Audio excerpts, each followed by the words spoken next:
Bonsoir Patrice. Je sais pas du tout de quoi tu me parlais. Voilà.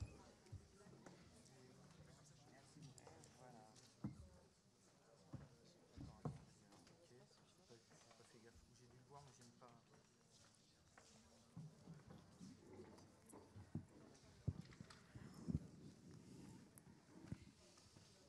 Salut Maëlle. Est-ce que tu crois puisqu'il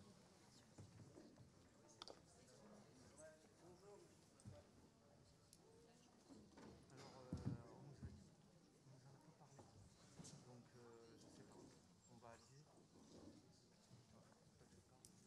Toi,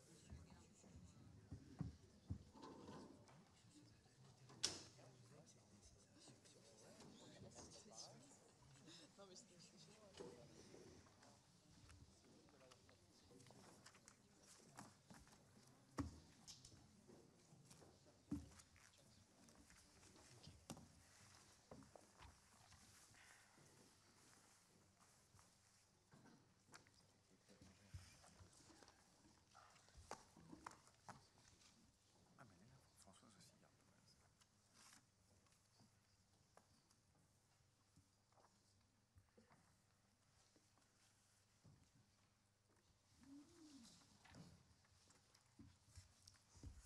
Bien, bonsoir à toutes et tous. Je vois que tout le monde est très à l'heure.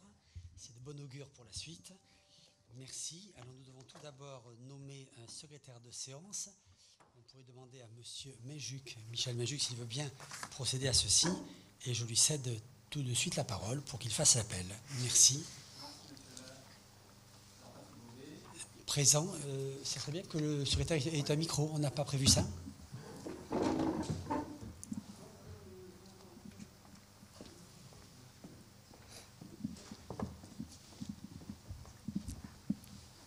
Merci Jean-Jean. Je vous reconnais pas le micro. Comme ça.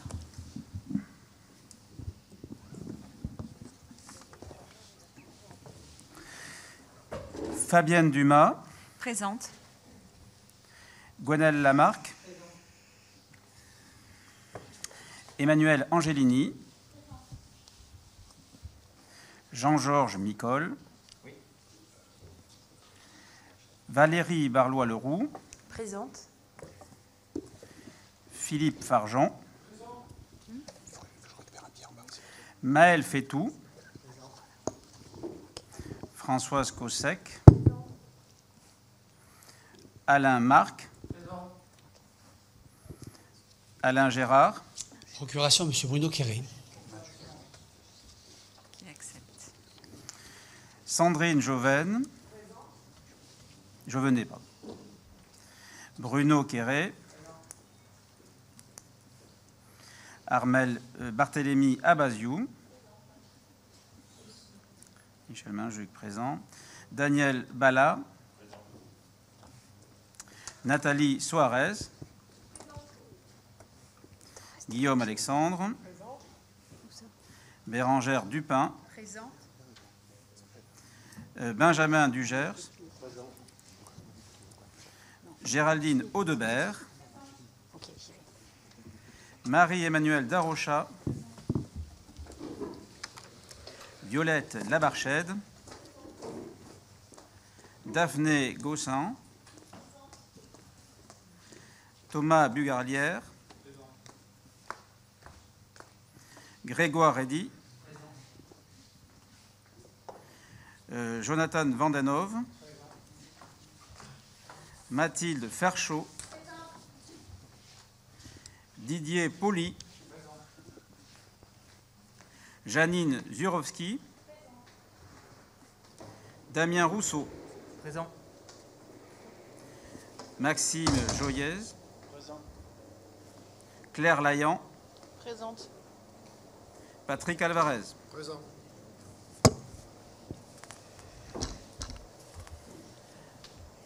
On passe au premier dossier. Il faut d'abord On doit d'abord approuver le procès verbal. Ah, il faut approuver le procès verbal. Très bien. Du Conseil du 28 mai. Mes chers collègues, je vous consulte. Est-ce que certains ou certaines ont demandé des modifications, des ajouts, des retraits, des précisions, des imprécisions qu'ils veulent rectifier sur ce procès-verbal? Ça n'est pas le cas. La parole est libre, ne vous gênez pas. Ce n'est pas le cas. Donc nous l'approuvons en l'état et nous félicitons bien sûr, comme à l'accoutumée, nos rédactrices et rédacteurs. Alors, communication ensuite des décisions du maire prises en vertu de l'article L 2122-22 du CGCTC. Code général des collectivités territoriales, effectivement. Mes chers collègues, je ne vais pas vous passer tous ces dossiers les uns après les autres longuement, vous les avez sous les yeux comme moi. Pour la petite enfance, je ne vois rien d'extraordinaire, mais je lève un peu le regard, voir si vous avez des questions à me poser à ce sujet. Sur le pôle senior, pas plus que ça non plus. Sur les finances, nous avons un réajustement compté du 27 janvier 2020. Pas d'augmentation en fait, hormis pour l'allocation des salles municipales, que nous avons augmenté de 2%. C'est la règle que nous étions donnée il y a déjà pas mal de temps. Bon, c'est une moyenne, hein. On est conscient que le coût de la vie n'augmente pas toujours de 2%, mais c'est aussi une manière de rester quand même dans des tarifs qui soient à la fois concurrentiels, mais qui permettent d'avoir aussi des recettes pour la ville, malgré tout. Pour le reste, je ne vois pas grand-chose. Alors sur la culture, sûrement que ceux qui ont bien regardé le dossier, mais je ne doute pas que ce soit le cas de vous tous, vous seriez surpris que le concert de jazz de M. Vaquenius et Martin Taylor se soit tenu le 3 avril. Il ne s'est pas tenu, vous en doutez bien. Donc nous avons peut-être l'occasion de demander à notre adjointe aux affaires culturelles comment ça se passe pour la saison culturelle à venir, comment nous reportons les choses, comment nous remboursons ou pas nos spectateurs. Peut-être un petit point là-dessus, si c'est possible, peut-être à notre adjointe. On va lui donner un micro.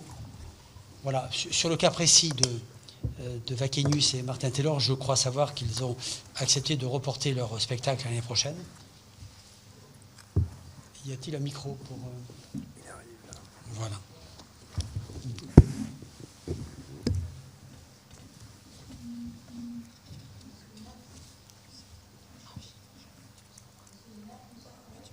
Non. Il n'y a pas trop de son pour l'instant. Là, c'est bon, voilà.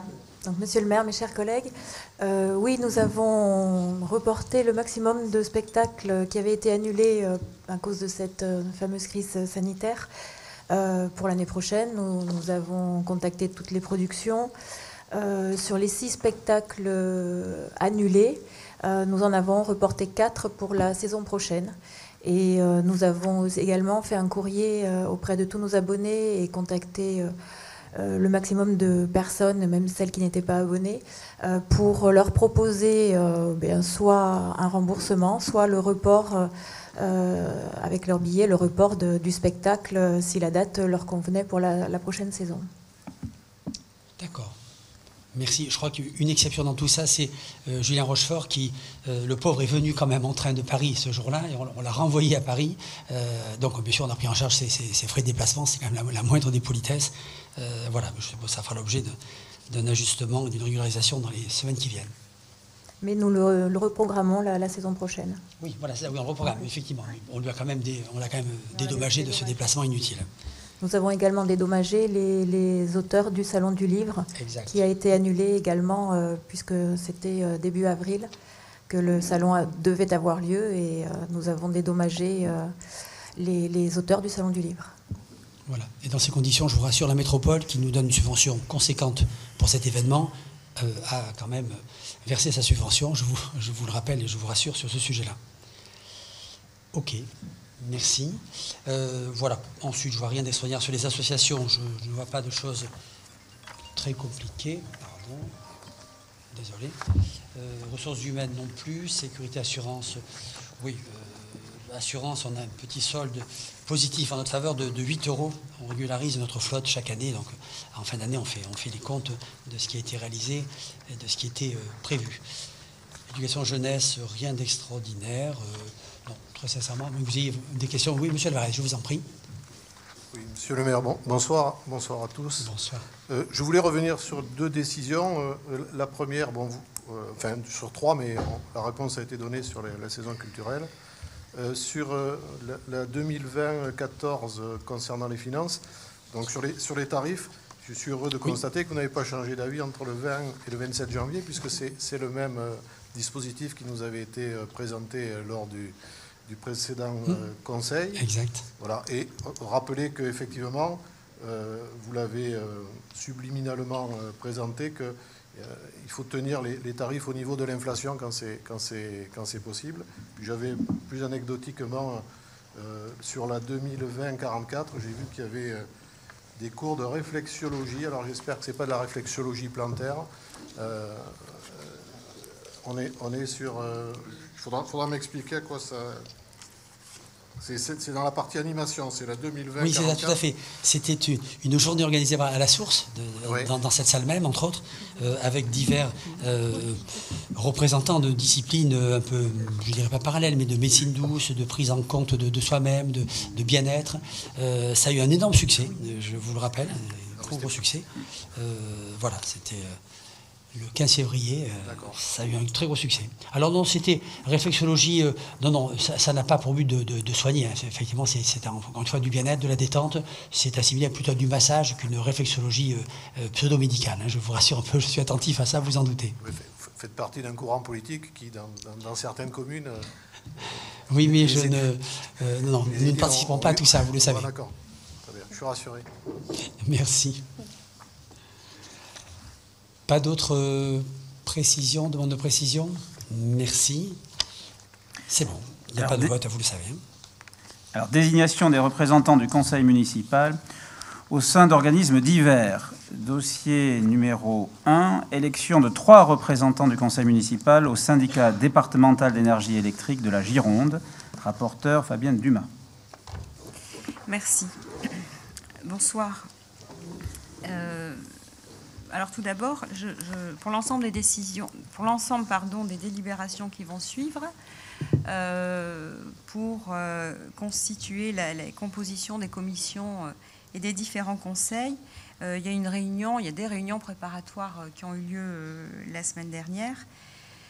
C'est ce qui me permet aujourd'hui de vous présenter les listes qui ont été constituées et qui donc ne vont pas appeler grande surprise ni chez les uns ni chez les autres. Je voudrais tout de même souligner que nous n'avons pas appliqué la règle de la représentation proportionnelle dans la constitution de ces commissions. Parce que si ça avait été le cas, elles n'auraient pas le même visage que celui qu'elles ont grâce à cela. La volonté de Monsieur le maire, Patrick Bobet, c'est d'associer l'opposition à ces commissions et ainsi d'ouvrir au plus large. Donc il est vrai que si on avait appliqué... dans les faits, dès que cela était possible, le choix a été porté de enlever un siège à la majorité municipale à la faveur des groupes d'opposition. Donc je voulais l'expliquer. Tout le monde m'a entendu quand même? Voilà, donc je voulais juste le rappeler. Je sais que ça vous a été certainement dit, mais il n'y a pas de mauvaise compréhension. Donc, en effet, nous allons, le dossier 1, nous allons passer à l'élection de 3 représentants du conseil municipal au SDEG. L'élection d'un nouveau conseil municipal entraîne la désignation de conseillers municipaux pour représenter la ville auprès de nombreux organismes. Créé le 8 novembre 1937, le SDEG exerce sa compétence principale dans l'organisation du service public de distribution d'électricité et du gaz. Il intervient en qualité d'autorité concédante pour le compte des communes ou syndicats de communes ayant concédé leur réseau ERDF et GRDF. Le SDEG, c'est 542 communes de la Gironde adhérentes et 282 communes en autorité concédante électrique.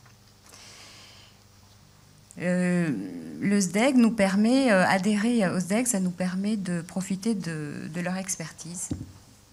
Donc c'est une convention qui est plutôt intéressante pour les communes. Et d'ailleurs, une nouvelle qui nous est arrivée très récemment, le SDEG nous envoie des rapports, il nous a fait part qu'il nous avait fait réaliser quelques économies déjà. Donc on se félicite de ce partenariat. Alors, il est demandé au conseil municipal de bien vouloir désigner 3 délégués du conseil municipal au sein de ce syndicat. Nous proposons M.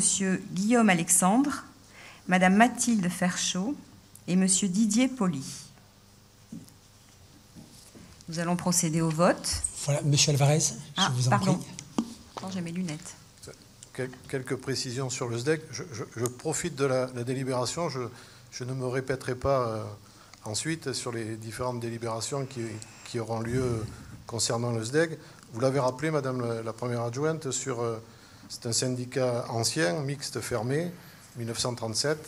Je ne suis pas tout à fait d'accord sur l'idée que ça nous fait réaliser, pour le Bouscat en tous les cas, d'énormes économies. Bon, ça c'est un vieux débat. Le syndicat est très utile au sein du département, puisqu'il mutualise un certain nombre de choses, et pour les petites communes c'est intéressant. Il a des frais de fonctionnement très très élevés. On a pu noter quelquefois plus de 8%. Bon, c'est l'inénarrable, l'inamovible président Penta, qui est maire de Soulac, et une encyclopédie politique à lui tout seul, qui le dirige de main de maître, ainsi d'ailleurs qu'on l'a vu, la communauté de communes Médoc-Atlantique. C'est un budget très important, quand même, plus important que celui de la ville du Bouscat. Il intervient, vous l'avez rappelé, dans l'électrification, l'éclairage public aussi et le gaz. Alors on a une concession qui se termine dans 5 ans, puisqu'ils ont signé une concession avec EDF. Je souhaiterais que nos représentants soient attentifs effectivement et portent la parole. Alors, je vais mettre un peu d'eau dans mon vin, c'est-à-dire que dès le départ, j'étais très opposé à la participation au SDEC, mais la mutualisation avec les petites communes est très importante. D'ailleurs, Bordeaux Métropole y a adhéré très récemment, en 2016 ou 2017, je crois, ce qui donne une surface très importante. Ce qui me permet d'ailleurs de vous dire, monsieur le maire, que je saute du coq à l'âne. J'ai apprécié vos propos dans le Sud-Ouest de samedi dernier concernant votre opposition, et avec des termes choisis quand même, à l'élection au suffrage universel direct du président de Bordeaux Métropole, qui serait effectivement une erreur, et une erreur pour les communes et l'existence des communes. Vous avez même dit que c'était une bêtise. Ça fera plaisir aux partisans de ce projet, mais enfin, moi, je vous rejoins, ainsi que la tonalité de l'article qui laissait supposer peut-être qu'on avait pensé en haut lieu qu'une présidence de la métropole dirigée par quelqu'un qui a fait 12% aux élections au premier tour à Bordeaux pouvait être envisagé. C'est comme si on demandait à M. Damien Rousseau de devenir maire du Bouscat en ayant réalisé 16% au premier tour de l'élection. Mais bon, après, les choix sont faits, et je retiens de cette interview la tonalité qui m'a plu, et la proposition que vous faites de défendre les communes. Ça a eu un écho. Les débats que nous avons eus pendant 6 ans ont eu un petit écho, en tous les cas, dans cet article, et je tenais à le souligner. Et sur le SDEG, je voterai pour les représentants en leur donnant ce mandat personnel, si je puis me permettre. Merci beaucoup pour votre appréciation, mais je le pense foncièrement, vous le savez, tout le monde peut comprendre. Dès l'instant où on fera une élection au suffrage universel direct, chaque tête de liste mettra en tête de liste précisément les représentants des grandes villes, parce qu'ils sont plus connus, plus représentatifs, plus visibles. Et immanquablement, on mettra en queue de liste, comme d'habitude, les petites communes. Et ce qui fait qu'à l'arrivée, entre listes concurrentes, ne ressortiront que les débuts de liste. Et immanquablement, toutes les queues de liste disparaîtront, passeront la trappe, et on verra disparaître les représentants de Saint-Vincent-de-Paul, de Saint-Louis-de-Montferrand, d'Ambès, de Parempire peut-être, et ainsi de suite. Donc c'est tout à fait inacceptable, et je suis contre ce système qui me semble dangereux à terme. Je l'ai dit, je crois, effectivement, sur ce quotidien, Bordeaux Métropole a besoin d'Ambès, a besoin de Saint-Louis-de-Montferrand, a besoin de Saint-Vincent-de-Paul, a besoin de tout ça. Ce sont les portes d'entrée de la métropole. Donc si on les néglige, on prend des décisions qu'on regrettera bien sûr dans 15 à 20 ans. Voilà, merci d'être de mon avis. Alors, nous devons passer donc à l'élection. Oui, monsieur Rousseau, je vous en prie. Oui, bonsoir, mes chers collègues, bonsoir. Alors, je ne vais pas réagir forcément à ce que vous venez de dire, sauf si vous m'y autorisez. Ah, mais vous êtes autorisé à réagir sur ce que vous voulez, c'est évident. Je vous remercie. Donc, forcément, je ne partage pas votre opinion, puisque nous, durant la campagne, nous avions justement proposé un projet métropolitain sur la mobilité. Je pense que l'élection au suffrage universel peut apporter des choses, parce que justement, les listes pourront proposer des projets, et du coup les habitants pourront choisir en connaissance de cause, ce qui n'est pas forcément le cas aujourd'hui. Voilà, c'est un petit peu notre... C'est le cas déjà, hein, je vous rassure. Hein. Je ne suis pas certain. Vous n'y êtes pas. C'est une différence d'appréciation entre nous. Je sais de quoi je parle. Alors, je voulais revenir sur le SDEC, parce que c'est pour ça qu'à la base, je prenais la parole. Donc, j'ai noté qu'il y a une place pour l'opposition, ce qui n'était, je crois, pas le cas en 2014, puisque c'était M. Juncker, je crois, qui était représentant pour la commune du Bouscat. Donc, nous avons apprécié de pouvoir en faire partie. Nous pensons que c'est quand même, en effet, un sujet important. C'est important d'y être. On le sait, hein, c'est un syndicat. Nous, on avait, durant la campagne, beaucoup sur le sujet notamment de l'enfouissement des réseaux. Donc voilà, il y a quand même plusieurs sujets sur lesquels nous, on est content de pouvoir siéger aux ZEG, et on vous en remercie. Voilà, c'était le mot que je souhaitais. Merci. Madame Layan, je vous en prie. Oui, monsieur le maire, bonsoir à tous, chers collègues. Alors, en 2014, il y avait déjà un représentant de l'opposition, puisqu'il était... Moi, je l'avais pas vu sur le... Non, pas de souci. Non, il était dans notre groupe. Donc moi, ce que je voulais... ce que nous voulions ajouter sur le sujet du SDEG, et puis pour parler un peu en avance des autres délibérations. En effet, comme vous l'avez indiqué, Madame l'adjointe, nous sommes réunis pour préparer ces désignations ce soir. En effet, les listes sont déjà constituées et nous nous réjouissons de pouvoir participer à ces commissions. Simplement pour indiquer, comme je précisais dans mon début d'intervention, nous, ce qui nous a du coup guidés dans ces choix et dans nos discussions entre groupes, c'était justement de pouvoir participer à des commissions nouvelles. Donc nous avons préféré ne pas siéger au SDEG et puis laisser les nouveaux élus pouvoir participer à cette commission. Et puis nous intéresserons du coup à d'autres sujets dans d'autres commissions. Voilà, merci. Merci bien. Nous sommes d'accord sur la liste qui est proposée. Guillaume Alexandre, Mathilde Ferchaud et Didier Poli. Nous nous sommes tous mis d'accord là-dessus. Ça évite d'avoir des votes à bulletin secret et perdre du temps. Je vous consulte tout de suite. Abstention sur cette proposition. Il n'y en a pas, j'imagine. Vote contre non plus, j'imagine. Vote pour. Unanime. Merci, mes chers collègues. Parfait. Dossier numéro 2. Composition de la commission d'appel d'offres. Rapporteur, monsieur le maire Patrick Baubet. Oui, bon, je serai assez rapide. La commission d'appel d'offres porte bien son nom. C'est une commission qui est censée analyser tous les appels d'offres que l'on fera. Alors, dans deux situations, où quand nous passons un contrat pour des services au-delà de 240 000 euros, 240 000 euros, c'est une certaine somme pour des services, et quand il s'agit d'investissement ou d'équipement, la barre est à 5 350 000 euros. Dans ces conditions-là, nous devons monter une commission d'appel d'offres, dont nous la votons au tout début de mandature, de manière à ce qu'elle s'exprime au fur et à mesure. Et c'est la commission qui fait des propositions au maire. Le maire ensuite propose au conseil municipal la proposition qu'il a retenue ou pas. D'ailleurs, la décision de la commission d'appel d'offres ne lie pas la décision du maire. C'est assez rare que ça ne soit pas suivi. Ça, j'ai déjà vu. J'ai souvenir qu'à la métropole, récemment, le président n'a pas suivi ce que la commission avait proposé. Ça peut arriver. Vous rappelez que dans des communes de plus de 3500 habitants, c'est notre cas, la commission d'appel d'offres doit respecter le principe de représentation proportionnelle. Donc nous l'avons abordé avec Madame Première Adjointe il y a un instant. Il y a 5 membres titulaires et 5 membres suppléants. Nous pourrions faire systématiquement 4+1, c'est ce que la proportionnalité nous demanderait. Il est proposé, au moins pour les titulaires, de faire 3+2, 3 majoritaires et 2 minoritaires. Et pour les suppléants, 4+1, ce qui permet d'avoir comme ça 3 sièges pour les 3 groupes d'opposition, ce qui permet donc que chaque groupe soit représenté. Je crois savoir qu'en titulaire, sont proposés Jean-Georges Micol, Philippe Farjon, Mathilde Ferchaud, Claire Layan, Patrick Alvarez. En suppléant sont proposés Alain Gérard, qui s'est fait opérer ce matin, hier pour tout vous dire, c'est la raison de son absence aujourd'hui, mais j'ai eu de ses nouvelles tout à l'heure et il va très bien. Françoise Cossec, Violette Labarchède, Bruno Quéré et Damien Rousseau. Voilà ce qui a été proposé, me semble-t-il. Je ne pense pas faire d'erreur. On est d'accord sur ces propositions. Je consulte surtout nos groupes d'opposition. Voilà, ça a été vu. Madame Layan, je vous en prie. Oui, en effet, la répartition nous convient. Moi, ce qu'on souhaitait simplement ajouter, c'était que, comme vous l'avez précisé dans le début de votre intervention, donc la loi vous oblige, enfin c'est peut-être un peu fort comme terme, mais en tout cas vous demande de réunir cette commission dans certaines conditions. Et ce que nous nous permettons de vous proposer, c'est que si vous souhaitez nous consulter sur des appels d'offres pour lesquels cette commission n'est pas forcément nécessaire, nous tenons à votre disposition.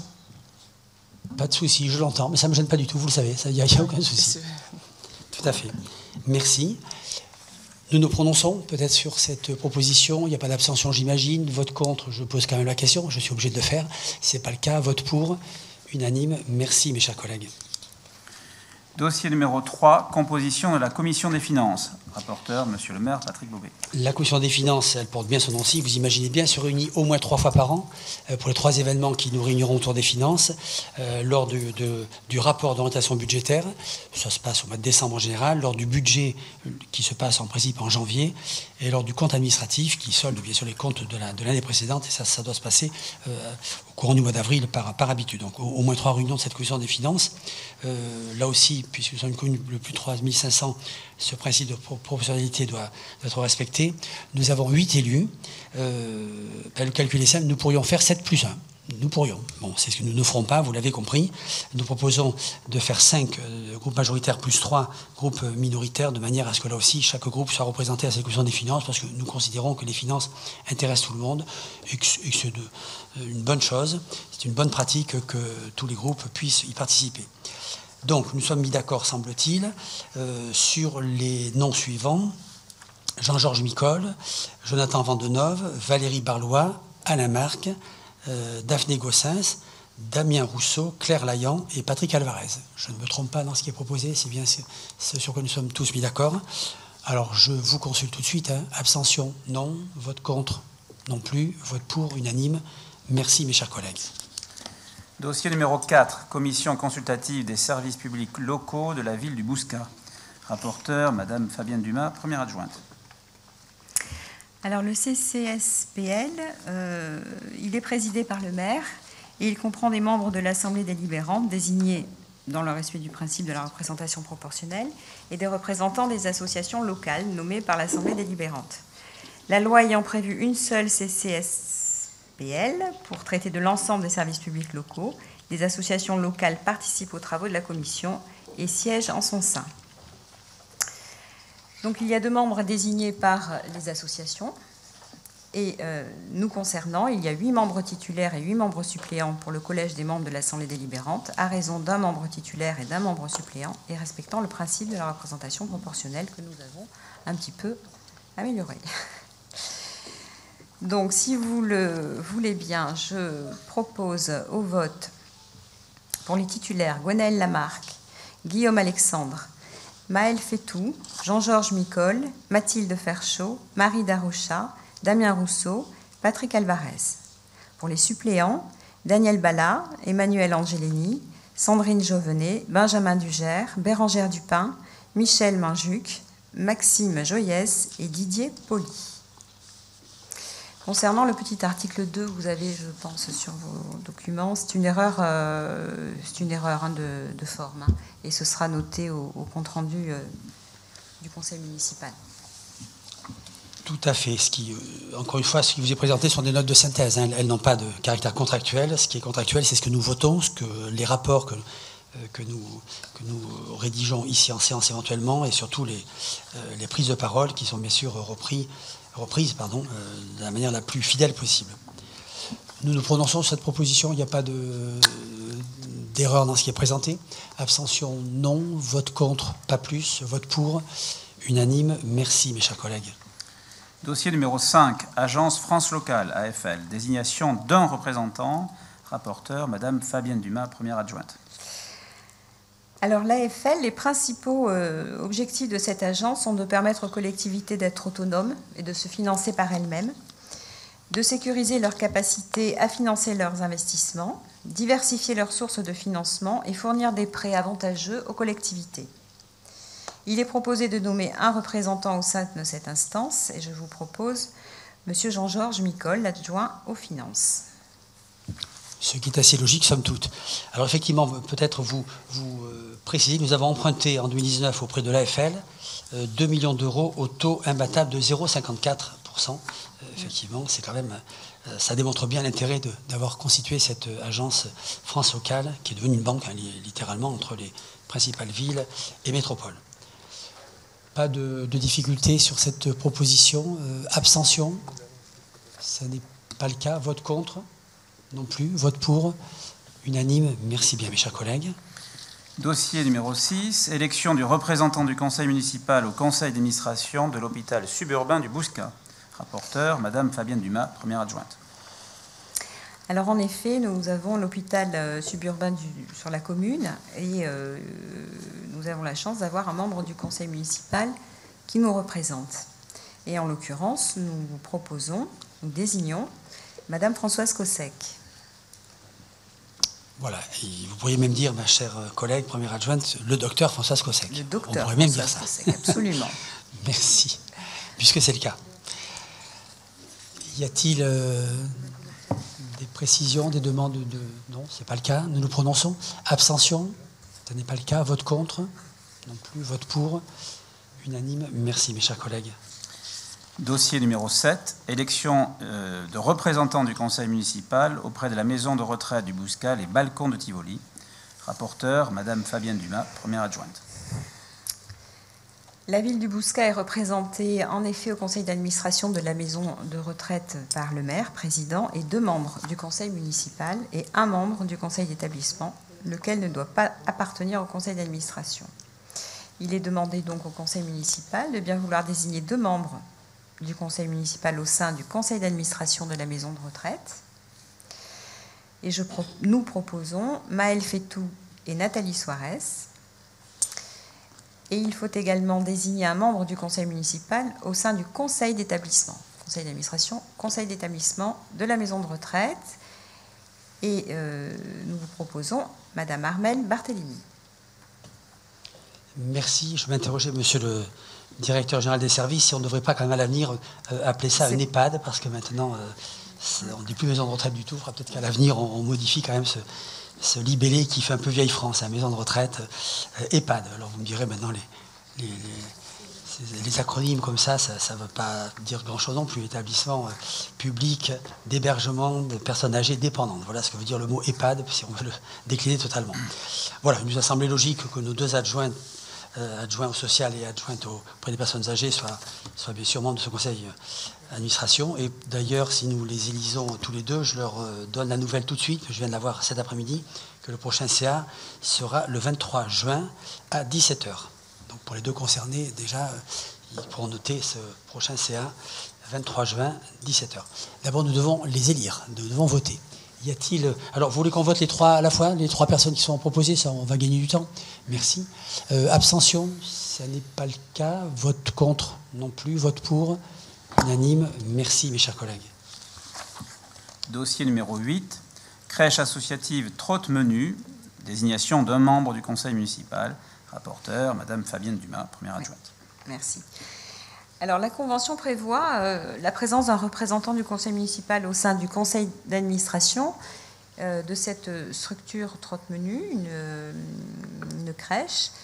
Et il nous a semblé naturel de proposer Madame Bérangère Dupin, du fait de son expérience dans son précédent mandat. Voilà, je vous propose Bérangère Dupin. Merci. Y a-t-il des demandes de parole, d'explication? Ce n'est pas le cas. Abstention sur ce nom-là? Non. Vote contre? Pas plus. Vote pour? Unanime. Merci, mes chers collègues. Dossier numéro 9, conseil d'administration, collège Ozone, désignation de représentants. Rapporteur, Madame Fabienne Dumas, première adjointe. Merci. Nous avons en effet la possibilité de siéger au conseil d'administration des collèges de notre commune. Donc, la ville du Bouscat est représentée par 2 membres du conseil municipal au conseil d'administration du collège et un titulaire et un suppléant. Il est donc demandé au conseil municipal de bien vouloir désigner ses membres. Emmanuel Angelini pour le poste de titulaire et en suppléant Daniel Bala. Merci. Alors peut-être avez-vous vu sur les délibérations de 2014 qu'il y avait 4 représentant à cette époque-là, mais c'est un décret d'octobre 2014, donc aussitôt l'élection, qui nous a obligé à revoter à nouveau au mois de décembre et en janvier 2015, qui a passé ce chiffre de 4 à 2. Voilà, donc en l'occurrence, un titulaire et un suppléant, raison pour laquelle nous ne vous proposons pas un poste de suppléant, parce que par expérience, Emmanuelle Angelini, qui a déjà siégé dans ces collèges, ayant une présence quasiment frisant les 110% de présence, enfin j'exagère, mais disons qu'elle n'a pas manqué un seul conseil, brûle un peu la politesse. Désolé mon cher Daniel, vous risquez de ne pas siéger souvent, parce que votre collègue est très très présente, et c'est très bien, elle est titulaire, et c'est pour ça. Donc voilà, c'est aussi pour la raison pour laquelle, pour ne pas vous proposer un poste auquel vous n'auriez pas besoin, vous n'auriez pas beaucoup l'occasion d'accéder, on a préféré rester en l'état. Voilà, l'explication toute bête. Hein. Nous nous prononçons. Abstention, ça n'est pas le cas. Vote contre, non plus. Vote pour, unanime. Merci mes chers collègues. Dossier numéro 10, élection des représentants du conseil municipal au collège Jean Moulin. Rapporteur, Madame Fabienne Dumas, première adjointe. Bon, vous l'aurez compris, c'est la même délibération pour l'autre collège, dans les mêmes conditions. Le souhait de conserver Emmanuelle Angelini au poste de titulaire et Marie-Emmanuelle Darocha à celui de suppléant. Merci. Je vous rappelle aussi que Emmanuelle Angelini est enseignante elle-même, hein, donc elle sait là aussi de quoi elle parle, malgré tout, et c'est utile et intéressant. Nous nous prononçons. Abstention, ça n'est pas le cas. Vote contre, non plus. Vote pour, unanime. Merci bien, mes chers collègues. Dossier numéro 11, élection d'un représentant du conseil municipal auprès des écoles privées sous contrat d'association. Rapporteur, Madame Fabienne Dumas, première adjointe. Merci. Oui, la ville du Bouscat est représentée aussi auprès des écoles privées sous contrat.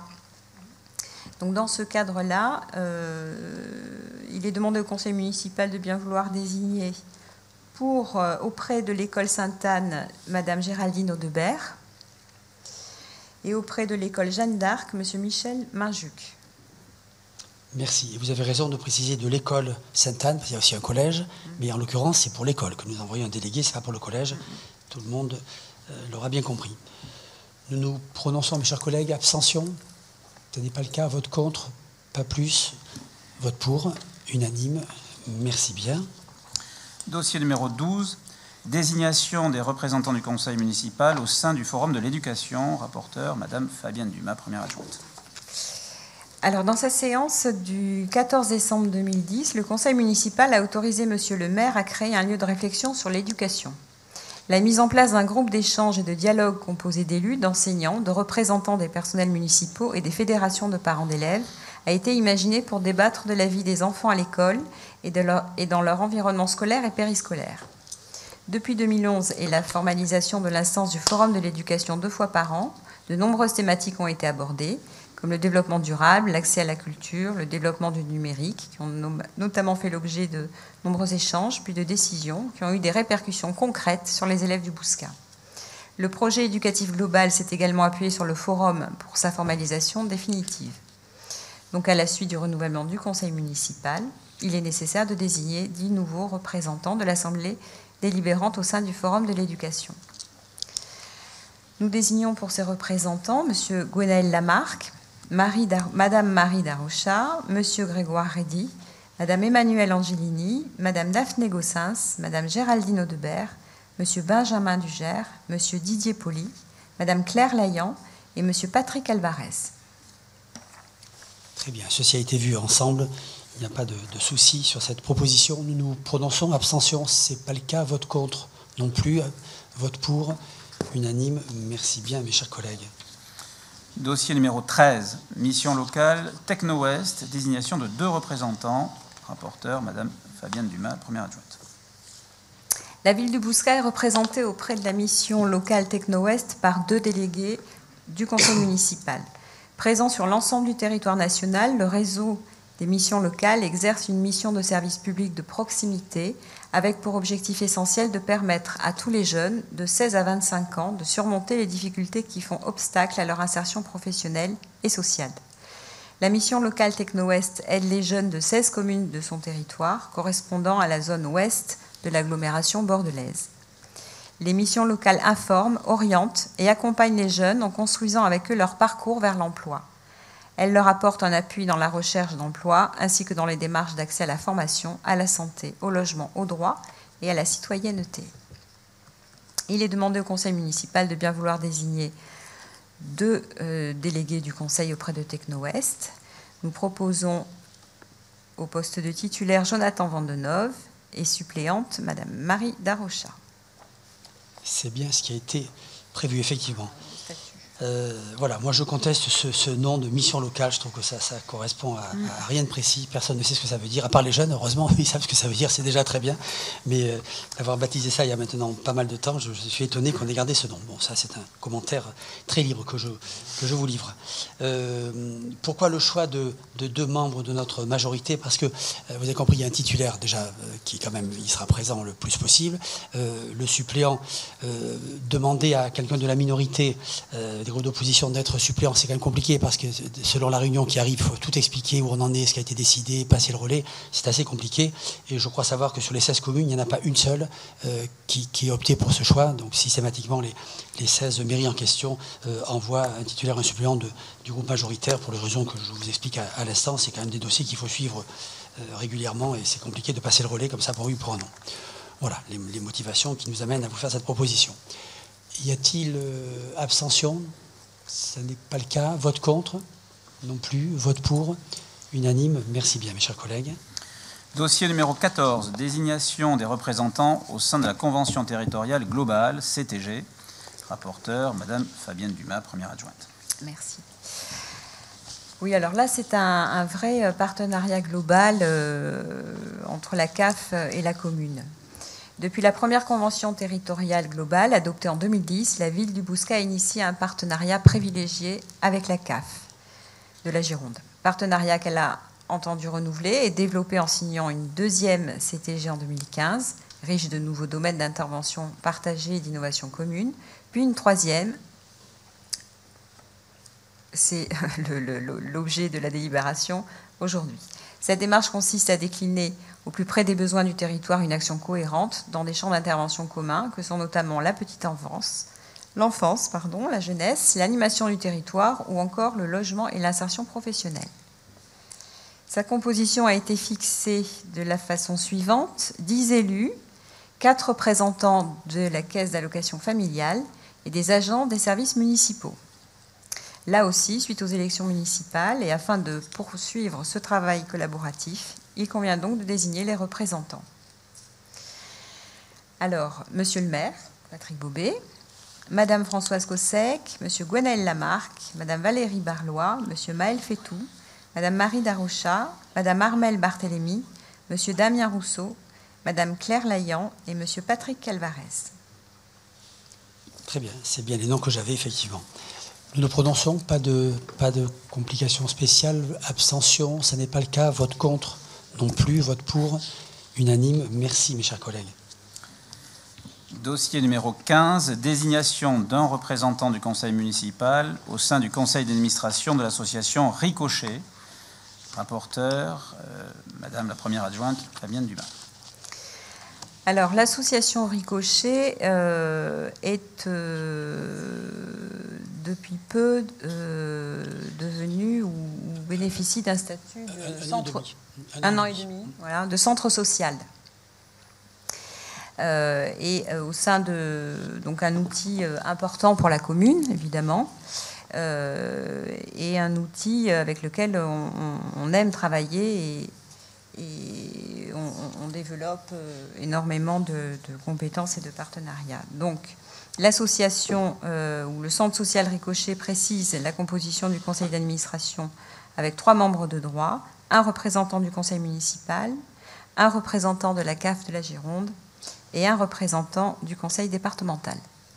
Le conseil municipal est donc saisi pour désigner un conseiller qui siégera au sein du conseil d'administration. Il est proposé Madame le docteur Françoise Cossec et Nathalie Suarez, mais dans un rôle consultatif. Merci. Oui, Françoise Cossec, puisqu'elle est adjointe aux associations. Et donc, je vous rappelle que Ricochet, certes, est un centre social, mais c'est d'abord une association. Et nous avons adopté le principe que dans les deux cas, pour Ricochet comme pour Carrousel, qui va être présenté dans une seconde, nous avons bien un représentant, mais systématiquement, les deux conseils acceptent que nous adressions aussi un deuxième élu. Il y a beaucoup de sujets qui sont traités, beaucoup de choses à analyser. C'est vrai que quand on est seul dans un conseil, c'est bien quand même de pouvoir s'appuyer sur un collègue, échanger, se décider si on trouve ça bien ou pas et pouvoir prendre la parole en sachant bien sûr qu'il n'y a qu'une voix délibérative, que la seconde est une voix simplement consultative. Les choses ont été bien précisées par Fabienne Dumas. Nous nous prononçons sur cette proposition. Abstention, ça n'est pas le cas. Vote contre, non plus. Vote pour, unanime. Merci mes chers collègues. Dossier numéro 16, désignation d'un représentant du conseil municipal au sein du conseil d'administration de l'association Carrousel. Rapporteur, Madame la première adjointe Fabienne Dumas. Merci. Oui, alors c'est la même délibération, mais pour le Carrousel qui a lui aussi obtenu l'agrément de centre social depuis janvier 2019. Et donc qui nous permet de présenter également, d'avoir un conseiller municipal pour siéger en son sein. Donc il y a un membre de droit, c'est le maire ou son représentant, et il est demandé au conseil municipal de bien vouloir désigner Françoise Cossec et Sandrine Jovenet également en rôle consultatif pour siéger à ce conseil d'administration. Voilà, pour le même raisonnement, Françoise Cossec étant adjointe aux associations. Abstention, ça n'est pas le cas. Vote contre, non plus. Vote pour, unanime. Merci, mes chers collègues. Dossier numéro 17, désignation d'un élu au sein du conseil de la vie associative. Rapporteur, Madame la première adjointe Fabienne Dumas. Alors, lors du conseil municipal de 16 décembre 2014, l'Assemblée a approuvé la création du conseil de la vie associative. Cette instance est composée de 10 membres désignés au sein du conseil municipal et d'un membre actif de chaque association, dont le siège social est au Bouscat.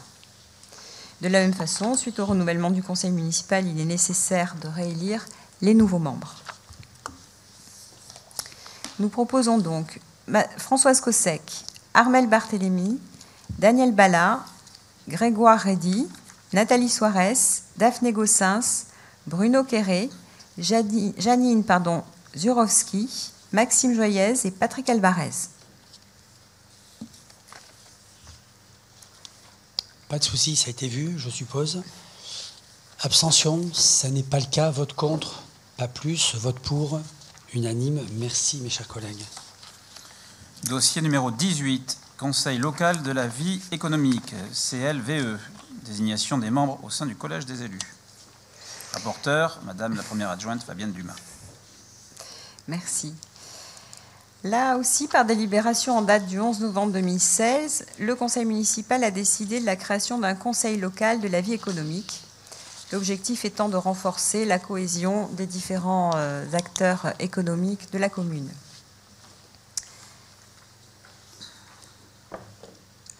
Le Conseil local de la vie économique est un lieu d'échange, d'opinion et de réflexion sur des problématiques économiques d'intérêt général qui contribuent à construire une vision du territoire. Parce qu'il s'attache les compétences et l'expertise de différents acteurs du monde économique local, le CLVE est un outil prospectif participant à la co-construction des projets et à la préparation des décisions politiques. Il contribue à la mise en œuvre du schéma de développement économique en rendant des avis motivés sur les grands enjeux communaux et en faisant des propositions d'actions à mener, s'inscrivant dans chacun des 6 axes du schéma de développement économique. Le CLVE est une assemblée consultative composée de représentants de la diversité de la société. Le maire, en qualité de président ou son représentant, préside un conseil de 30 membres regroupés en 6 collèges. Donc vous avez le détail des différents collèges dans la délibération. Et suite, là aussi, au renouvellement du conseil municipal, il est proposé de modifier la constitution du collège des élus et de désigner 6 membres au lieu de 4. La première partie de la délibération est d'approuver la modification de la constitution du collège des élus, puisque nous avons augmenté le nombre. Donc je vous demande de bien vouloir voter. Sur le passage de 4 à 6, il y a des abstentions. Ça n'est pas le cas. Vote contre? Non plus. Vote pour? Unanime donc sur cette décision de passer de 4 à 6. Alors ensuite, de qui s'agit-il? Alors, Jean-Georges Micol, Thomas Burgalière, Michel Mainjuc, Jonathan Vandenove, Violette Labarchède et Damien Rousseau. D'accord, ça a été vu ensemble, j'imagine. Nous prononçons abstention, c'est pas le cas. Vote contre, pas plus. Vote pour, unanime. Merci bien, mes chers collègues. Dossier numéro 19, désignation d'un représentant au conseil d'administration de l'association du Patio. Rapporteur, Madame la première adjointe Fabienne Dumas. Merci. Cette association a été créée en 2014. Elle a pour objet l'accueil, l'organisation, l'entretien et la gestion d'un espace de travail partagé et collaboratif au Bouscat, ainsi que le développement de projets et d'événements à visée collective, la promotion du travail à distance, la formation et la transmission de savoir-faire. L'article 8 des statuts de cette association relative au conseil d'administration prévoit une composition de celui-ci fixée à 9 membres, auquel s'ajoute un représentant désigné par la commune du Bouscat. Ce représentant participe aux réunions et n'a qu'une voix consultative. Il est donc demandé au conseil municipal de bien vouloir désigner en son sein un représentant. Et nous proposons M. Jonathan Vandenove. Merci. Vous savez que c'était une idée de Johan Taris qui avait fait un excellent travail avec ce partenariat avec des professionnels du Bouscat. Ça s'est bien développé puisqu'on a dû agrandir ce patio. C'est devenu aussi un espace de co-living de la même manière. Et puis nous avons récemment lancé un incubateur sur ce site-là avec un partenariat avec Techno-West. Et nous avons une 8aine de start-up qui travaillent fort bien, qui même, malgré les difficultés toutes rencontrées, s'en sortent pas si mal que ça. Et on peut se satisfaire de leur dynamisme et de leur vitalité.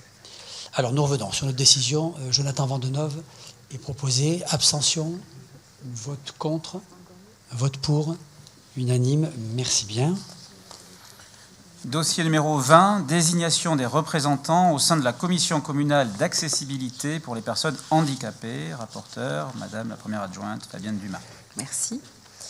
Alors, dans les communes de plus de 5000 habitants, il a été demandé de créer une commission communale pour l'accessibilité de personnes handicapées, composée notamment des représentants de la commune, d'associations d'usagers, d'associations représentant les personnes handicapées. Donc, conformément à cet article, la commission communale pour l'accessibilité aux personnes handicapées a été créée par délibération lors du conseil municipal du 15 décembre 2009.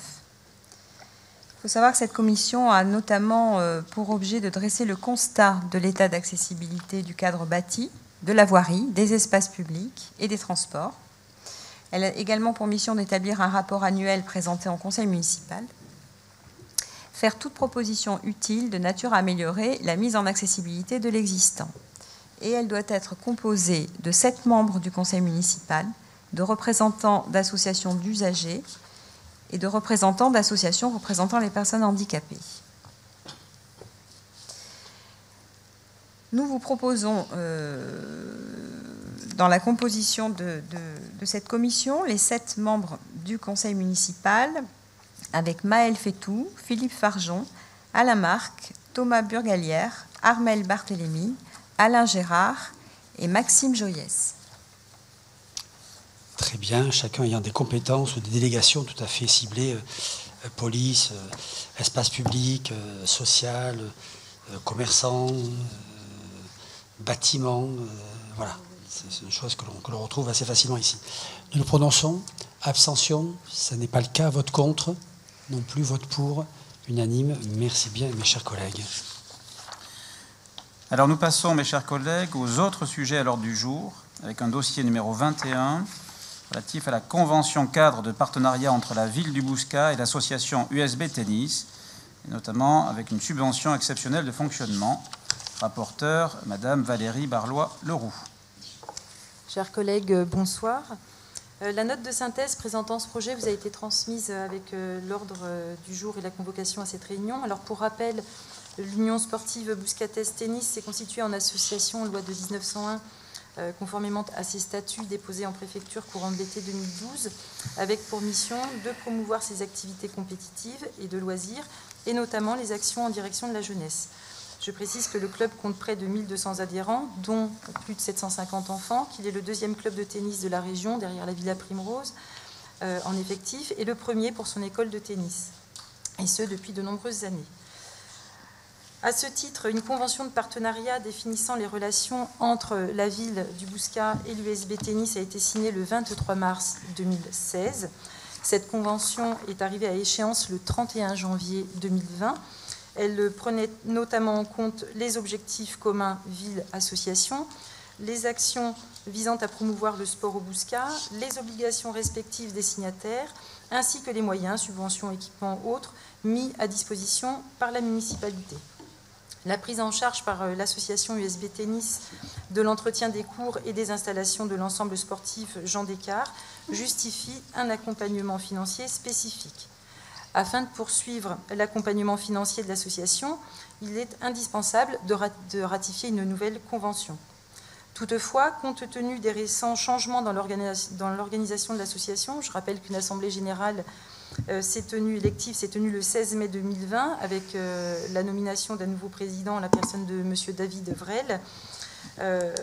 Il est proposé que cette convention soit établie pour une durée d'1 an seulement, afin de mener une réflexion aboutie sur le partenariat entre la collectivité, d'une part, l'association et sa nouvelle équipe dirigeante, d'autre part.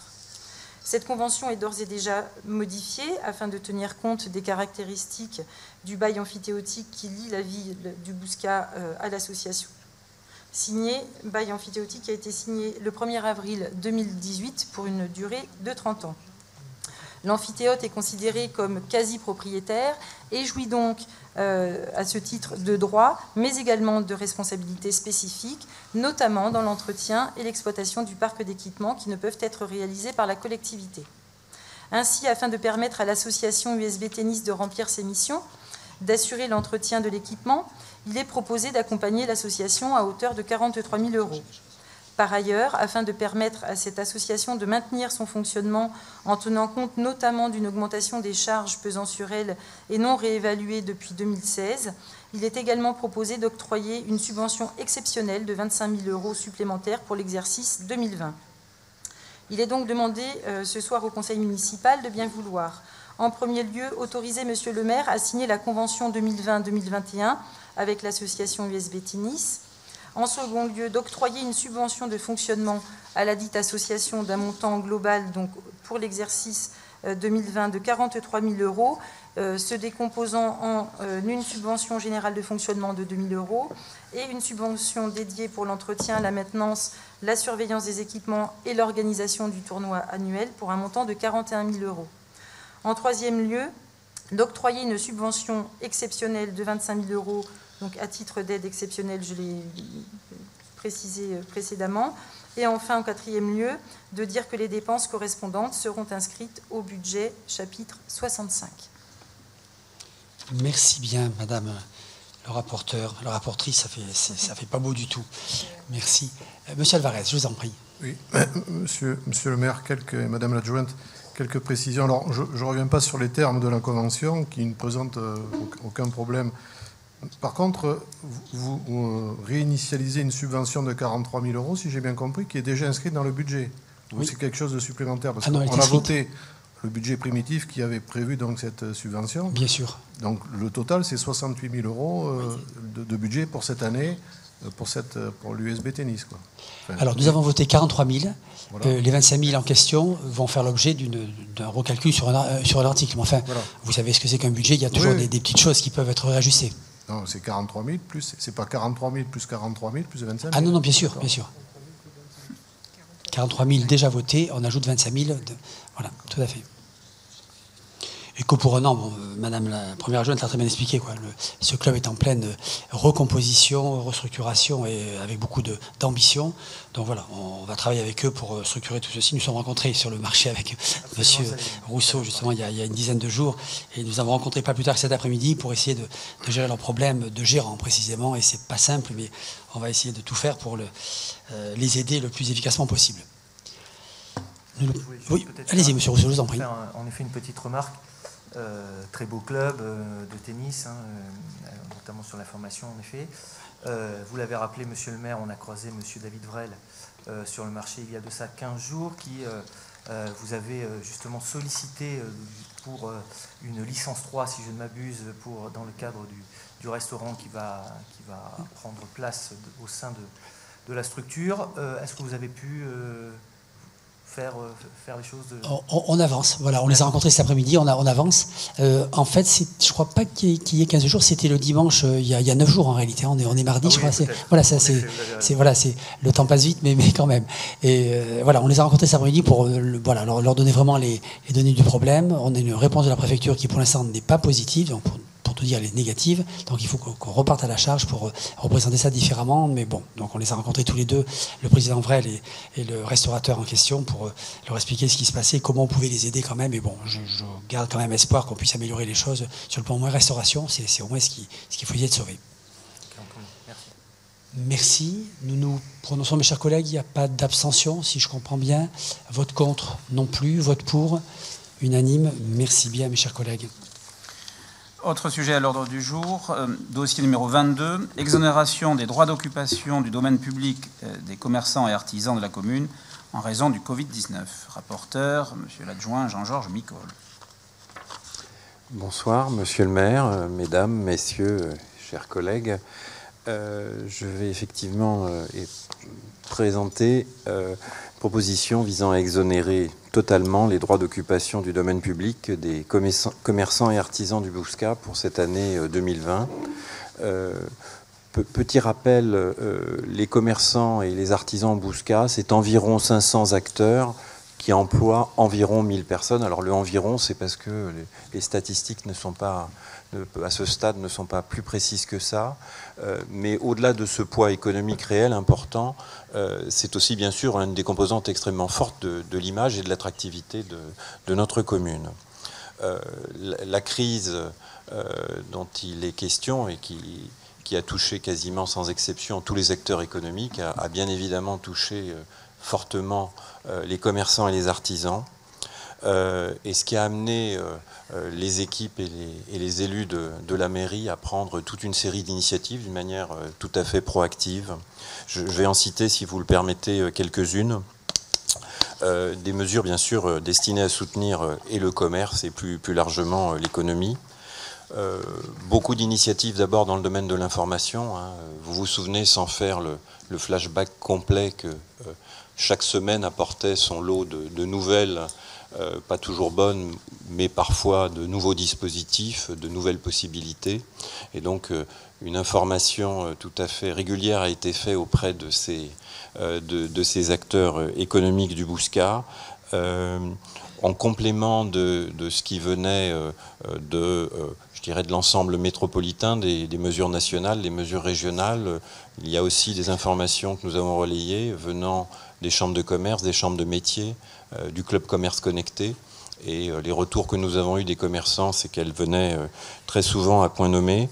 Il y a eu également des appels téléphoniques, c'est-à-dire on ne s'est pas contenté de pousser de l'information. Donc il y a eu toute une série d'appels téléphoniques faits par les services auprès des commerçants, de certains artisans, également sur les zones d'activité. Au-delà de ça, nous avons partagé l'existence d'une cellule de soutien qui est accessible par téléphone et qui a été utilisée. Et enfin, et en complément, la question de l'accessibilité à ces commerces. Quels sont les commerces ouverts? À quel moment? Comment peut-on y récupérer les produits est un sujet très important. Donc, il nous a amené qui a amené les équipes à prendre deux initiatives. L'une, une cartographie que vous avez peut-être vue sur le site internet de la mairie, qui donnait à voir avec des actualisations très régulières ce qui était ouvert et ce qui réouvrait quand c'était le cas. Et puis également le fait de pouvoir organiser en parallèle, même si c'est un complément du champ économique, mais le portage des courses, en particulier aux personnes qui ne pouvaient pas se déplacer. Enfin, il y a eu toute une série d'actions. Vous avez parlé du marché tout à l'heure. Eh bien, effectivement, les premières opérations ont consisté d'abord à organiser des livraisons pour certains commerçants du marché à domicile. Ensuite, il y a eu, je crois, je parle sous le contrôle du maire, à partir me semble-t-il, de la mi-avril, les premiers drive-in, alors j'ai pas le terme français en tête, enfin, livraison en voiture, enfin, accessibilité auprès d'un petit nombre de commerçants. Et puis, la demande dérogatoire de pouvoir ouvrir le marché à partir du 3 mai. C'est-à-dire en avance de phase par rapport à beaucoup de marchés de la métropole ou même de la région, et auxquels vous faisiez allusion tout à l'heure par les rencontres qu'ils ont permis. Et plus récemment, et je terminerai là-dessus, la distribution de kits pour les cafés, hôtels, restaurants qui, comme vous le savez, ont été parmi les derniers à réouvrir.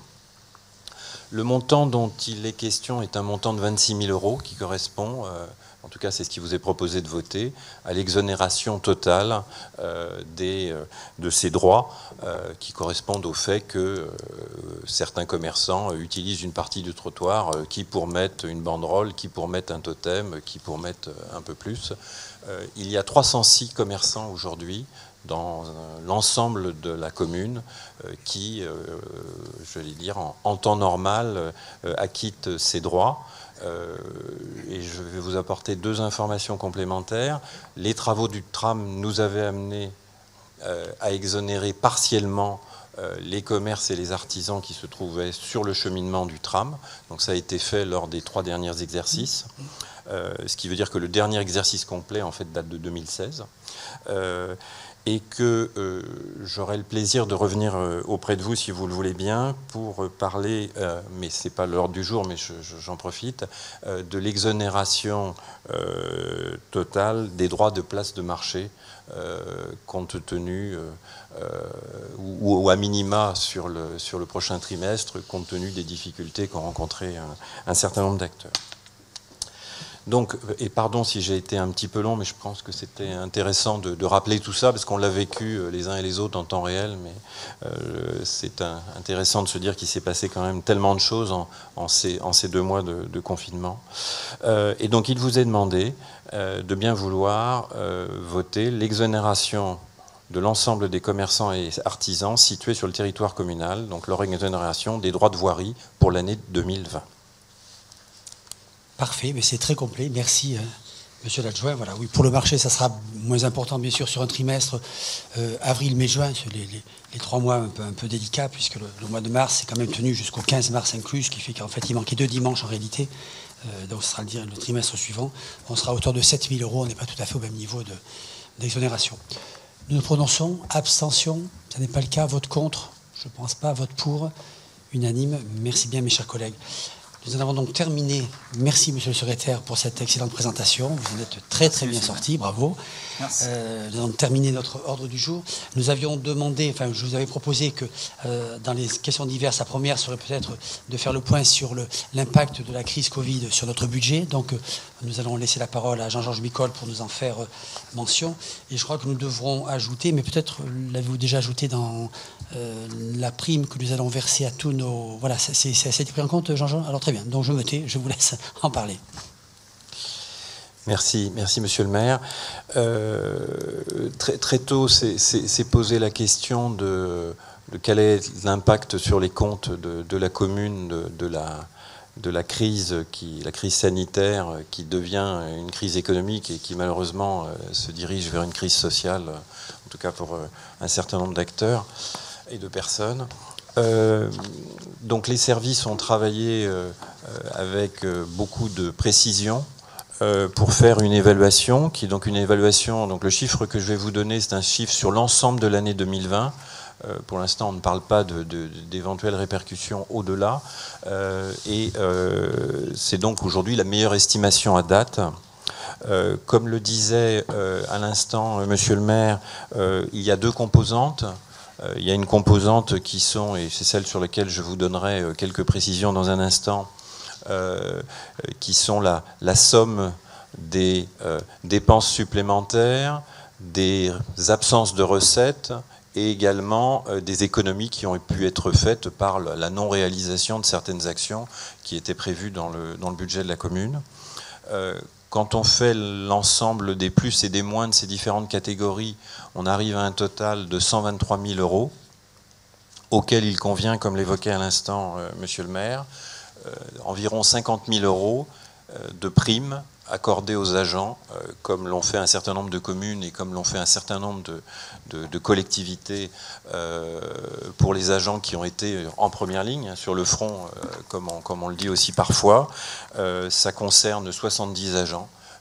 Et donc l'estimation qu'on peut en faire aujourd'hui est sachant que ce sont des sommes sur lesquelles il n'y a pas de charge sociale, donc ça fait une estimation de 50 000 €.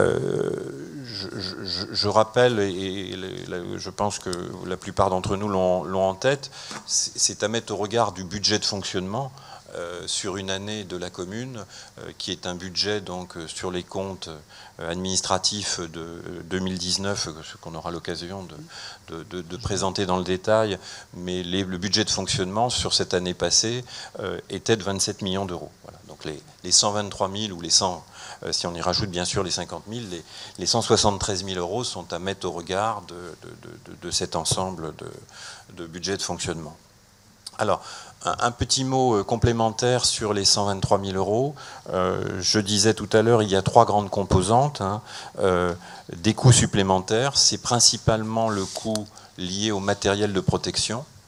On y trouve à la fois le coût des masques, y compris bien sûr les masques qui ont été distribués aux habitants du Bouscat.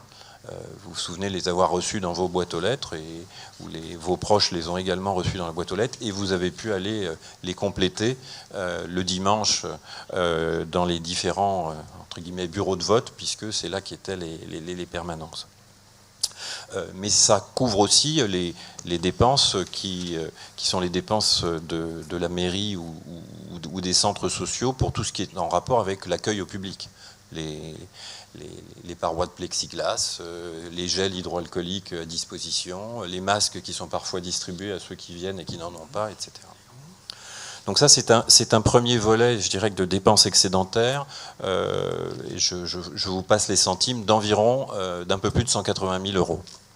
Deuxième grand volet, qui sont les recettes en moins.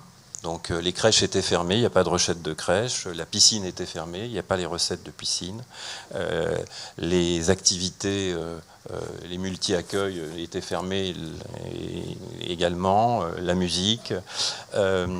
Dans ce registre-là rentrent aussi les subventions de la CAF, puisque la CAF, notamment pour ce qui est de la petite enfance, vient en contribution. Ça vient en contribution à condition qu'il y ait eu des accueils, et quand il n'y a pas d'accueil, il n'y a pas la subvention correspondante, on le comprend bien.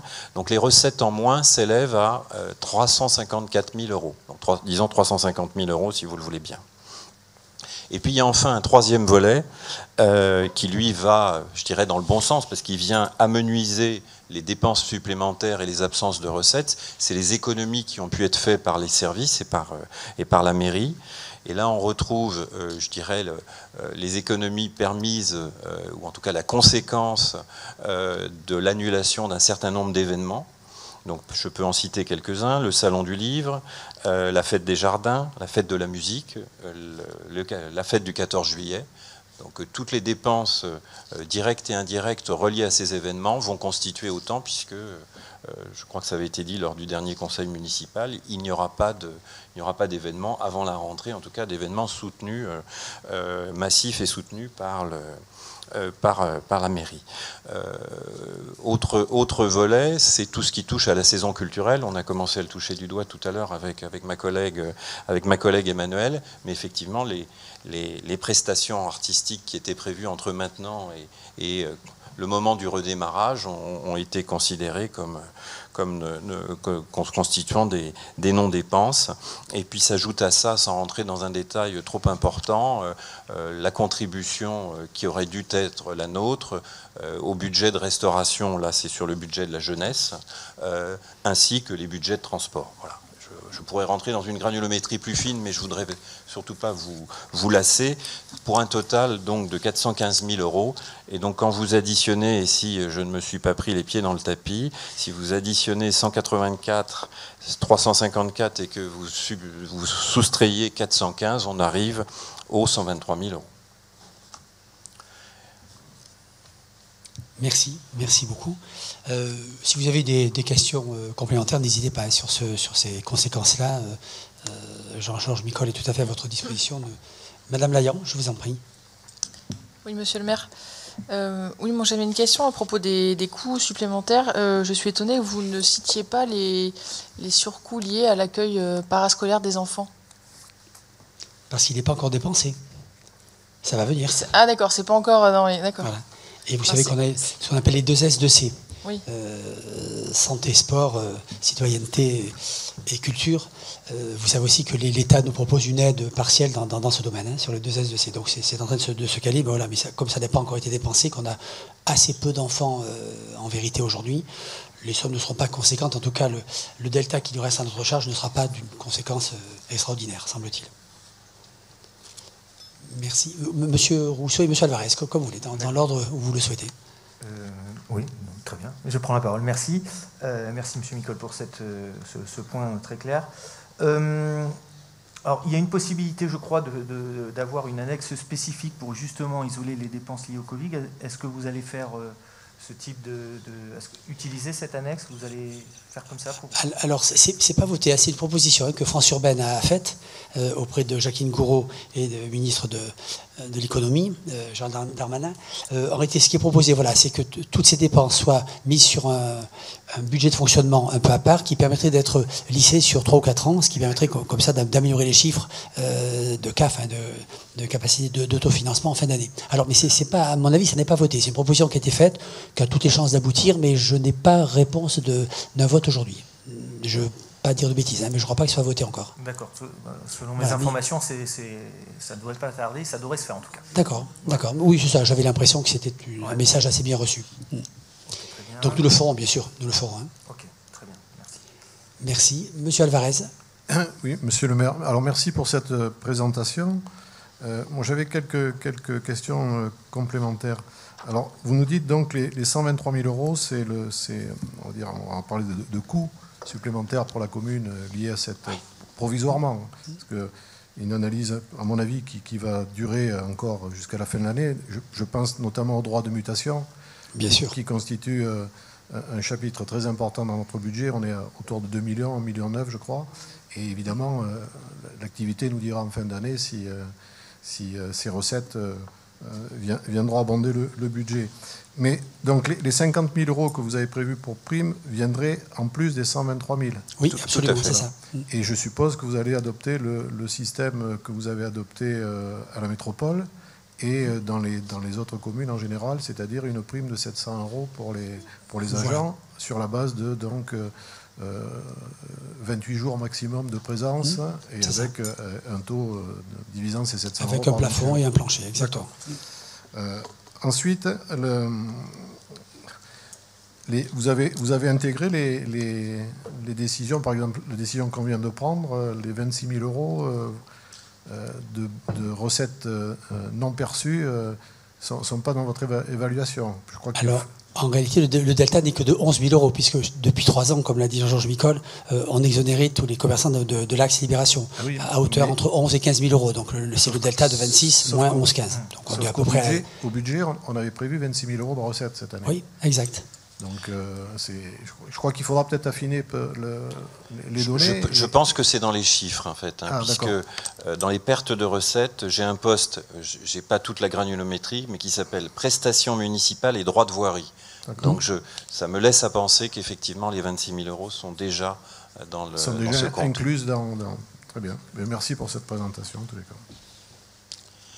Et si je peux rebondir sur les droits de mutation, on en a parlé avec les équipes et avec les services, et avec Jérôme Limousin du pôle territorial. Et la meilleure appréciation qu'on peut en faire, avec toute bien sûr la prudence qu'il faut, c'est que ce serait plutôt un impact sur 2021, parce qu'il y a un effet de retard et il y a un stock tampon avant que ce soit versé. C'est-à-dire même s'ils ont été, entre guillemets, pris en charge par les personnes qui devaient les prendre dans le cadre de la mutation, d'un point de vue trésorerie, en général, il y a un délai de... On est sur N+1, un délai d'un an. C'est N+1, absolument. Voilà. C'est ça. Donc en fait, l'effet sera...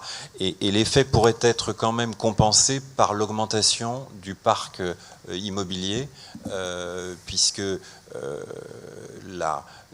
l'arrivée d'un certain nombre de nouveaux logements sur le Bouscat en 2020, c'est-à-dire de nouveaux habitants ou de nouveaux investisseurs, enfin dans les faits de nouveaux locataires, fait que la base pourrait être un peu élargie. Donc il est possible que sur les nouvelles, on va dire sur le renouvellement normal, ce soit un peu plus faible, mais ça pourrait être un peu compensé par l'augmentation de la base.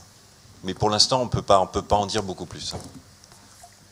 Sur 2020, il n'y aura pas trop de conséquences. Sur 2021, peut-être, donc il faudra se méfier, bien sûr, quand on va construire le budget, d'être attentif et d'être vigilant sur cette non-augmentation prévisible. Merci beaucoup pour toutes ces précisions. Madame Layan, je vous en prie. Pardon. Oui, excusez-moi. Une dernière question. On a beaucoup parlé pendant la période du confinement des difficultés financières auxquelles se trouvaient confrontées des familles qui étaient habituellement aidées par les communes pour le paiement de la cantine. Est-ce que vous avez pu mettre quelque chose en place pour aider ces familles ? Alors, j'y ai pensé, et puis j'ai appris au moment où on allait un peu le formaliser et le calculer, que la CAF nous avait devancé en l'occurrence. Vous savez peut-être que, je vous l'apprends en tout cas, si ce n'est pas dans votre connaissance, mais que la CAF a fait un calcul très simple.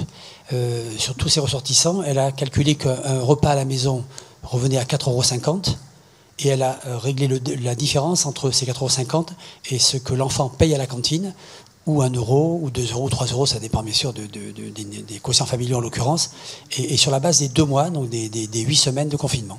Donc les familles ont reçu un chèque en une seule fois de toute cette compensation-là. Voilà, ce qui fait que finalement, cette très bonne idée que nous avions eue nous avait été devancée par la CAF, et donc on a laissé la CAF le faire bien évidemment. Ouais, heureusement, tant mieux, merci. Voilà. Peut-être vous complétez peut-être ce qu'on a fait pour les aides économiques, alors pas au Bouscat même, mais sur la métropole. Il y a plusieurs aides qui ont été mises en place. D'abord au niveau tourisme, une douzaine de décisions ont été prises, donc je ne vais pas vous les développer parce que ça serait un peu fastidieux et on est moins concerné ici au Bouscat.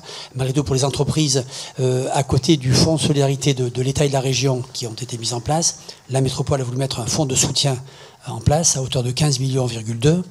Les derniers chiffres d'hier font état de 2800 entreprises qui ont été aidées pour un montant de 5 millions. Alors, ça fait déjà 4 semaines pratiquement que ce fonds a été ouvert, la plateforme de ce fonds de solidarité a été ouverte le 11 mai, donc 4 semaines. La courbe est en train de baisser très sérieusement. Autant la première semaine a été quasi explosive avec plus de 200 dossiers par jour qui arrivaient. On est aujourd'hui à 70 dossiers péniblement par jour, donc on sent bien que ça s'essouffle complètement. Du fait des 15 millions qui ont été provisionnés ne seront pas dépensés bien évidemment, donc nous interrogeons sur le fait. Alors je vous rappelle que ce fonds s'adresse à des entreprises de 1 à 5 salariés, donc de 1 à 5, ce qui fait que ça ne touche pas les indépendants ou les entreprises où il n'y a que le patron qui travaille seul, et au-delà de 5, c'est plutôt la région qui s'en occupe. Mais je proposerai très vite à la métropole de peut-être revoir notre proposition pour toucher les indépendants et les entreprises avec un seul patron en quelque sorte qui gère son entreprise. Puisque manifestement, à 4 semaines d'ouverture du compte, on n'est qu'à 5 millions sur les 15, donc on ne dépensera pas tout, c'est évident. Donc on va réabonder plutôt que d'attendre que ces entreprises soient dans une difficulté extrême, on va s'en occuper bien sûr. Voilà, quant les grands dossiers, bon, Bordeaux c'est le tourisme, je l'ai cité, c'est le vin, compliqué, très compliqué. Vous le savez, c'est l'aéronautique aussi, spatiale défense, où là c'est plus que très compliqué. Mais là, heureusement, l'État s'est réveillé et fait des propositions maintenant qui sont sur le tapis. Nous ne serions pas à la hauteur. Nous, c'est évident, compte tenu des sommes et du nombre de salariés que ça représente, on ne serait absolument pas à la hauteur, même pas la métropole, hein, bien évidemment. Mais bon, ça se met en place et heureusement. Vous savez que là, dans les propositions qui ont été faites par Bruno Le Maire, en l'occurrence, a été de dire on va vous aider, vous, le monde aéronautique, mais à condition que vous deveniez plus propre, plus responsable sur le plan développement durable et environnement. Et de là, à proposer que la navette qui se fait entre Mérignac et Orly soit supprimée. Vous avez connu l'épisode où tous les élus de la région, donc la région Alain Rousset, le département, le maire de Mérignac et moi-même, et Nicolas Florian, le maire de Bordeaux, ont signé. Nous n'avons pas la réponse encore, mais nous avons quand même demandé que cette navette ne soit pas supprimée en l'état, parce que autant on est tous conscients que c'est mieux de prendre le train, d'être à Paris en 2 heures, quand on est vous comme moi, mais quand on est ingénieur chez Dassault, chez Thales, chez Safran ou Sabénic, ça n'a pas de sens. parce que vous êtes situé à la porte de l'aéroport, vous prenez l'avion, 15 minutes après vous êtes dedans, 1 heure après vous êtes à Paris, près de vos entreprises de Dassault notamment, et 2 heures plus tard vous pouvez revenir, votre réunion est faite et vous êtes de retour à midi, ce qui n'est pas le cas si vous prenez le train. Voilà, donc pour ces entreprises-là, nous avons vraiment demandé que le Premier ministre revoie sa copie s'il le voulait bien pour peut-être revenir sur sa décision. Donc nous attendons la réponse, nous verrons. Voilà ce que je voulais vous dire sur ces aides qui sont... voilà. Et autant avec la reprise, le déconfinement, pour les cafetiers, les choses vont plutôt bien. On voit bien ce qui se passe à la terrasse du bistrot du vin et autres. Autant pour les hôtels, c'est quand même très très compliqué. Les hôtels n'ont absolument pas repris, c'est vraiment infernal. Hein. Donc quand on dit CHR, cafetier, hôtel, restaurant, ne mélangeons pas les cafetiers oui, les hôtels non. Ça ne reprend pas pour l'instant, hein, loin s'en faut. Monsieur Alvarez. Oui, je me permets de rebondir. J'avais oublié justement de poser une question sur ce fonds d'urgence métropolitain. Alors vous parlez pour les petites entreprises, et c'est un fonds aussi qui, si je ne me trompe pas, était destiné aussi aux associations. Oui, oui. Voilà. On a fait un complément de 500 000 euros pour ça. Voilà. Oui. Donc s'il n'y a pas de trop perçu sur les entreprises, est-ce que vous comptez abonder un peu plus pour les associations? Alors, éventuellement. Pourquoi pas, mais la demande, étonnamment, n'est pas encore sur les 500 000 euros. Je crois qu'on a dû ouvrir une enveloppe de 80-90 000 euros pour l'instant. On est loin du compte aussi. Hein. D'accord. Alors, est-ce un bien, est-ce un mal? C'est un fait. Voilà, on en est là. On essaie de comprendre pourquoi, parce qu'on avait quand même calculé la hauteur de cette dépense, et finalement, on en est assez loin malgré tout, pour les deux fonds eux-mêmes. Mais d'ailleurs, monsieur le maire, si vous le permettez, pour donner le chiffre concernant le Bouscat, enfin, moi j'ai pas les derniers puisqu'on avait fait le pointage il y a 15 jours ou 3 semaines, enfin 15 jours, et à l'époque il y avait seulement 56 entreprises commerciales ou artisanales du Bouscat, comptant 119 salariés qui avaient demandé à bénéficier du fonds de soutien métropolitain. Oui, mais je n'ai pas le chiffre du Bouscat, parce qu'on ne m'a pas donné. En revanche, j'ai le chiffre de Pessac, pour d'autres raisons. Aujourd'hui, donc à date, hein, c'est le chiffre d'hier, 200 dossiers à Pessac. Hier, hein, donc vous voyez, ça veut dire qu'au Bouscat, au mieux, on est monté à 70 ou 80, mais pas plus que ça, si on tient compte de la démographie et de l'action économique de ces deux villes commerciales. Donc voilà, encore une fois, est-ce que c'est une bonne nouvelle? Je n'en sais rien parce que c'est pas ce que je perçois quand même auprès des entreprises. Donc on va refaire de la communication à nouveau. Pour la énième fois, on a tenu 2 points presse avec les 3 chambres consulaires et avec beaucoup de journalistes écrits, oraux et télévisuels. Et bon, finalement, où le dossier n'est pas bien connu, où les entreprises ont déjà un peu repris et n'ont pas le temps à perdre pour constituer un dossier. Voilà, on peut tout imaginer. C'est pas impossible, mais c'est des choses qu'il faut préciser. Avez-vous des questions, mes chers collègues? Je vous annonce donc je vous confirme les 2 prochains conseils municipaux, 23 juin et 7 juillet, mardi toujours 19h. Nous avons beaucoup d'affaires courantes, nous allons essayer de les répartir sur les 2 prochains conseils pour ne pas avoir des choses un peu fastidieuses à développer. En revanche, nous aurons au moins un conseil municipal plus intéressant, sera le compte administratif que nous voterons le 7 juillet. Donc il y aura un peu plus, bien sûr, de choses intéressantes. Je ne dis pas que ce qu'on a fait ce soir est tout à fait inintéressant, mais bon, c'est un peu fastidieux, c'est un peu répétitif, et j'en suis désolé, mais tous les 6 ans, c'est l'exercice obligé et obligatoire, vous le savez. Avez-vous des questions sur le reste de ce qu'on n'a pas abordé? Je vous en prie, Mme Zurawski, je vous en prie. Alors, pardon. Moi, je suis désolée, j'en ai une toute petite. C'est concernant les plantes qui ont été posées avenue de la Libération, Bouscat, juste avant l'inauguration de tram. Et ce qu'on peut constater en ce moment, c'est qu'elles sont toutes en train de faner, de mourir. Donc, c'est une toute petite remarque, mais si ça peut être arrosé, je ne sais pas qui doit gérer ça, si c'est la mairie ou la métropole. Ça serait super, ce serait dommage de perdre la somme d'argent qui a été investie et ces belles plantes installées, pour donner un peu de verdure. Ce n'est pas une toute petite question, parce que ce qui se passe à la barrière nous concerne éminemment et nous intéresse au plus haut point. Alors, c'est la métropole. Première réponse, c'est la compétence de la métropole, bien sûr. C'est garanti, ça ne coûtera rien à la ville du Bouscat, quoi qu'on y fasse. Ça a été planté, ça sera replanté si malheureusement les plantes disparaissaient. Pas plus tard que ce matin, nous avons rencontré le directeur du PTO, le pôle territorial ouest, M. Stéphane Périchou, pour ne pas le citer, et on lui a bien demandé de revoir ça de très près et très vite, parce que nous avons fait le même constat que vous, il faut y revenir très vite. Donc je vous rassure, ce matin même, à 11h dans mon bureau, consigne a été donné expressément de reprendre ça au plus tôt, et si c'est trop tard, on replantera bien évidemment. Merci, ça n'était pas une petite question, je vous rassure, la barrière, ça nous préoccupe beaucoup, bien sûr, dans le bon sens du terme. Pas d'autres questions de la part des uns ou des autres, des unes ou des autres? Nous pouvons nous libérer. Eh bien, merci pour votre attention à toutes et tous. Bonne fin de soirée. Et au 23 juin, pardon.